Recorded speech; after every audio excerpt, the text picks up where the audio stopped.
हे करुणानिधान दयानिधान सब पर दया बरसाने वाले, हे मेरे ईश्वर, हे मेरे राम, प्रेम से कहिए जय श्री राम।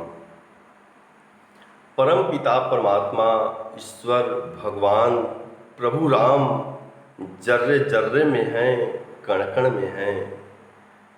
ईश्वर के दर्शन के लिए मैं बहुत ही साधारण, बहुत ही सरल उपाय बता रहा हूँ, जिससे ईश्वर का दर्शन हो सके, प्रभु का दर्शन हो सके।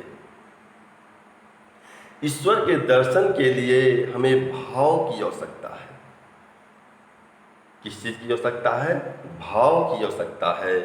जब हमारे अंदर भाव आएगा तो प्रेम उत्पन्न हो जाएगा। जब प्रेम उत्पन्न हो जाएगा तो ईश्वर का दर्शन हो जाएगा। प्रेम से प्रकट भयं भगवाना, ईश्वर परम पिता परमात्मा प्रेम से प्रकट हो जाते हैं, प्रेम से दर्शन दे देते हैं। प्रेम से उनके आगे दो बूंद आंसू चुला दीजिए, ईश्वर प्रसन्न हो जाते हैं।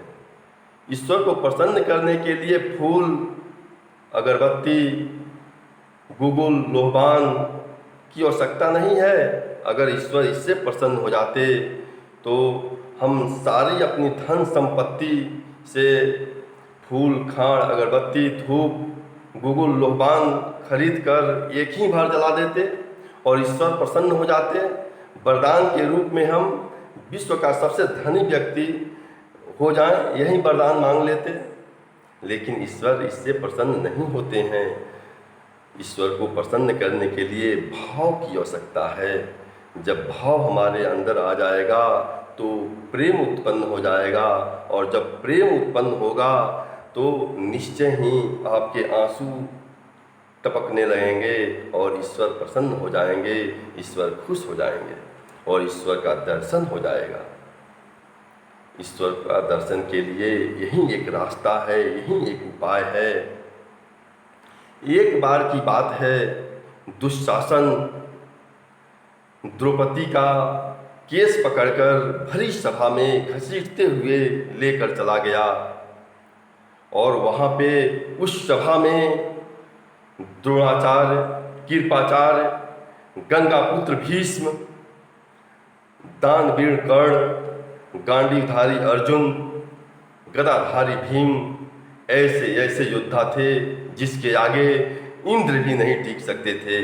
वैसी सभा में दुशासन द्रौपदी का केस पकड़कर घसीटता हुआ उस सभा में लेकर चला गया।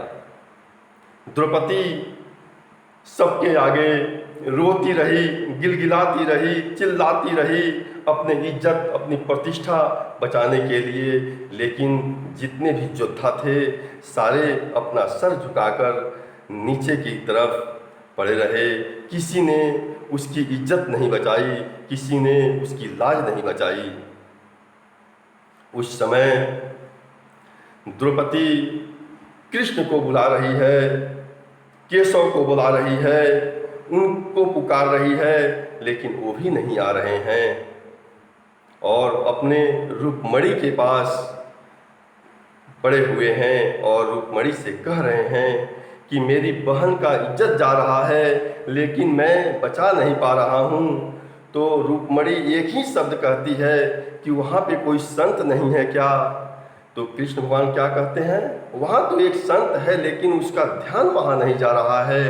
वहाँ पे संत कौन थे? तो वहाँ पे संत विदुर जी थे। यहाँ बहुत ही मार्मिक चीज़ है। विदुर जी क्या कहते हैं? कहते हैं, अरे पुत्री, ये नटवर इस तरह नहीं आने वाला है। यह नटवर, यह केशव, यह कृष्ण इस तरह नहीं आने वाला है। जब तक तुम पूर्ण रूप से असहाय होकर, जब तक तुम अपनी साड़ी पकड़ी रहोगी, तब तक ईश्वर नहीं आएगा। जैसे ही वह अपनी साड़ी छोड़ देती है और पूर्ण रूप से असहाय होकर ईश्वर को पुकारती है, भगवान को पुकारती है, तो ईश्वर वहाँ पे इज्जत बचाने के लिए आ जाते हैं।